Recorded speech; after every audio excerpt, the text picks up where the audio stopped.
Сәлем, қайырлы таң достар. Ал мен дерево ян белгісіндегі адамдарға арналған болжамымды ұсынамын. Жалпы бадзи бойынша бұл сәуір айы 5 сәуірден басталады.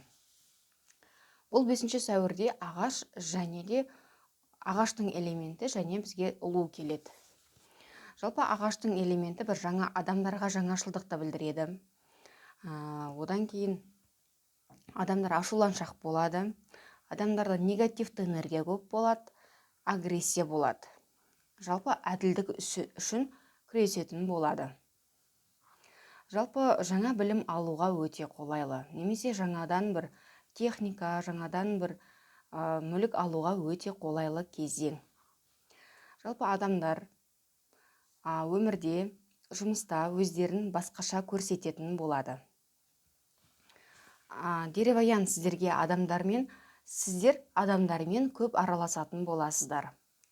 Мысалы, қонаққа барасыздар, қонаққа шақырасыздар, достарыңызбен кездесесіздер, адамдармен сондай көп араласатын боласыздар. Ойы сіздерге ұқсас адамдармен танысу болады. Және де өз-өзіңізді көрсету және де ақшаның элементі келіп тұр. Яғни өзіңізді көрсету арқылы ақша келеді деген сөз. Жалпы адамдармен өте көп араласу керек, үйде отыруға болмайды. Сатумен айналысуға өте қолайлы кезең. Қарыз бермеңіздер. Қарыз берсеңіздер бір қайтуы қиын болады сәуір айында. Басқа адамдармен сөйлесу арқылы сіздер ақшалы боласыздар. Жалпы бизнестеріңіз болса, үлкейтуге өте керемет кезең.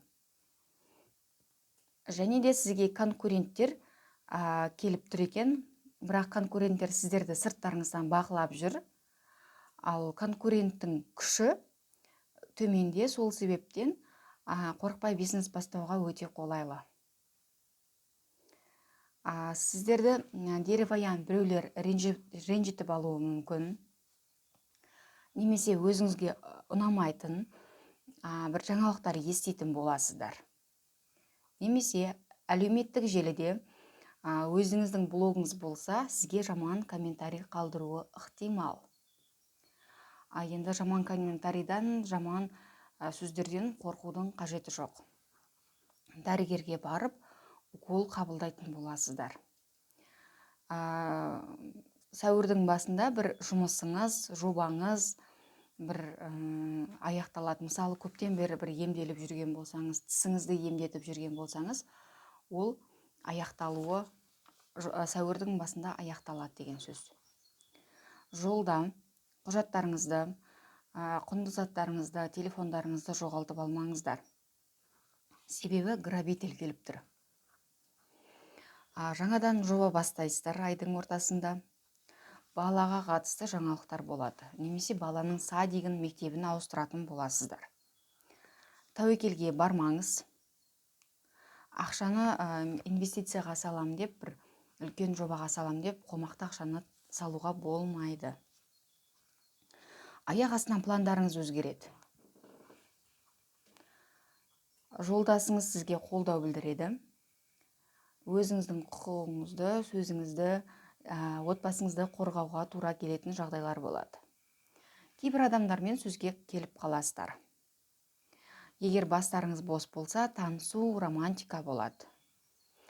Өзіңізге өте көп көңіл бөлесіз, енді жақсы ресторанға барасыз, немесе өзіңізге массаж жасатасыз. Сондай бір өзіңізге көп көңіл бөлетін жағдайлар болады. Жалпы айдың соңында бәрі сәтті болады, бәрі жақсы болады. Энергияңыз көбейеді. Сыйлықтар аласыздар. Жалпы сәтті болады. Жолдасыңызбен бірге жолға шығасыздар. Елдің алдында атақ абыройыңыз артады. Бір маманнан кеңес аласыз. Ол юрист болуы мүмкін, адвокат болуы мүмкін, немесе банк қызметкері болуы мүмкін. Сондай бір маманнан бір кеңес аласыздар. Және де достарыңызбен көп кездесу болады, көңіл күйлеріңіз көтеріңкі болады. Жалпы бәрі жақсы болады сіздерде. Дерево ян белгісіндегі адамдар ал мен болжамымды аяқтадым. Егер мен болжамдарым жалпы тура келіп жатса, менің каналыма жазылуды, комментарий қалдыруды ұмытпаңыздар. Бәрі жақсы болады, сау болыңыздар.